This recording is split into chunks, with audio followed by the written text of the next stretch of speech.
नमस्कार दोस्तों, मैं हूं अतुल सिंह। स्वागत है आपका अतुल सिंह रैंडम थॉट्स में।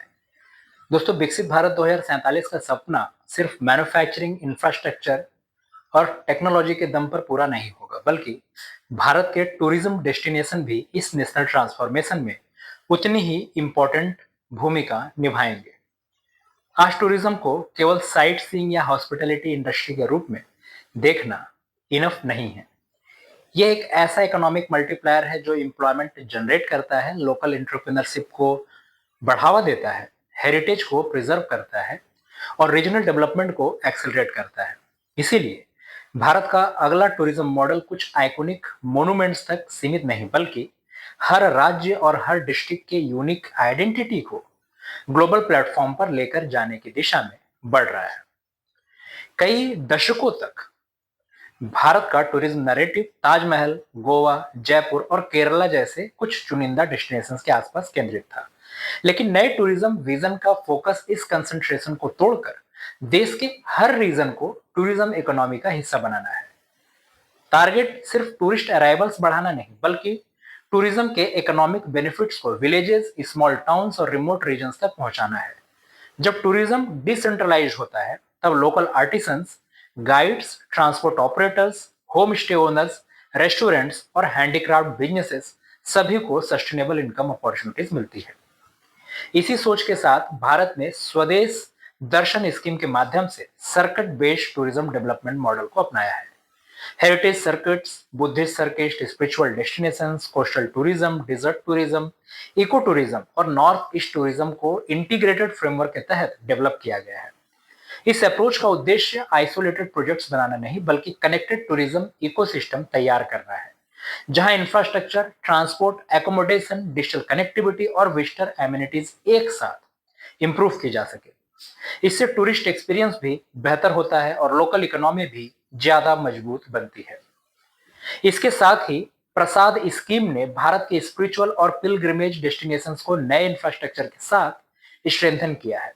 वाराणसी, अयोध्या, बोध गया, कुशीनगर और अन्य धार्मिक केंद्रों में बेटर सिविक एमेनिटीज, कनेक्टिविटीज और हेरिटेज कंजर्वेशन पर जोर दिया गया है।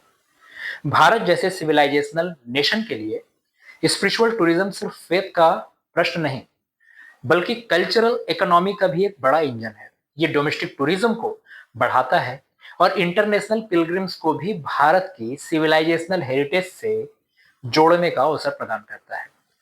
टूरिज्म लैंडस्केप भी तेजी से डाइवर्सिफाई हो रहा है। आज सिर्फ हेरिटेज मोनूमेंट्स ही नहीं, बल्कि Hampi, Dholavira, Khajuraho, Kaziranga, Gir, Lakshadweep, Andaman and Nicobar islands, Rann of Kutch, Majuli and Ziro valley जैसे डेस्टिनेशंस भी नेशनल और इंटरनेशनल ट्रैवलर्स को अट्रैक्ट कर रहे हैं।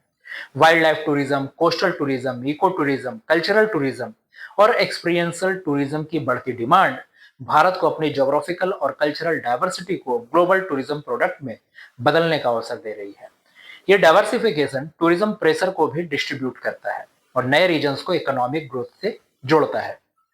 आज का ट्रैवलर पहले की तरह सिर्फ मोनूमेंट्स देखना नहीं चाहता, बल्कि ऑथेंटिक एक्सपीरियंस की तलाश में रहता है। Local cuisine, folk traditions, festivals, handicrafts, village tourism, adventure activities और कल्चरल इमर्सन टूरिज्म के नए डायमेंशंस बन चुके हैं।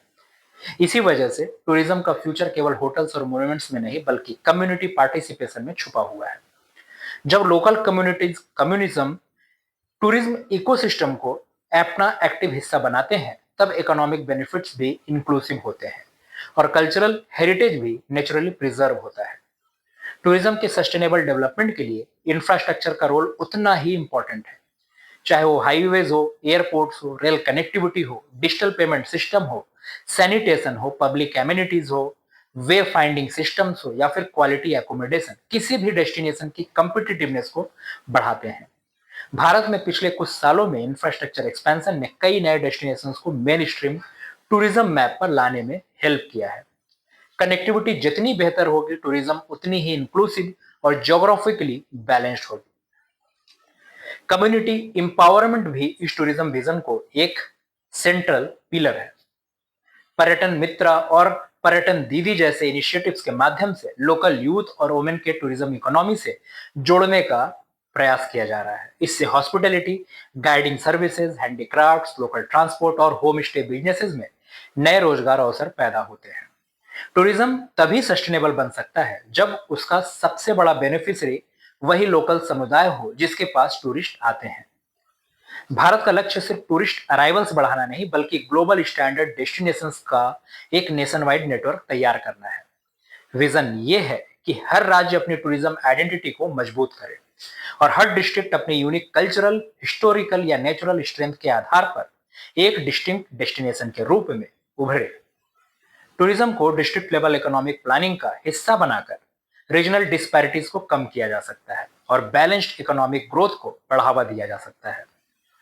लॉन्ग टर्म पर्सपेक्टिव से अगर देखें तो भारत की tourism strategy infrastructure, heritage conservation, community participation और डेस्टिनेशन ब्रांडिंग का एक इंटीग्रेटेड मॉडल बन रही है। विकसित भारत 2047 की यात्रा में टूरिज्म सिर्फ जीडीपी कंट्रीब्यूशन का मीडियम नहीं बल्कि cultural diplomacy, employment generation, regional prosperity और भारत की ग्लोबल आइडेंटिटी का भी एक पावरफुल इंजन बन सकता है।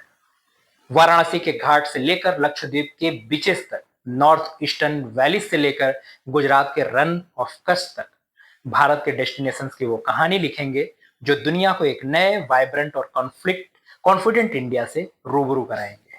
धन्यवाद।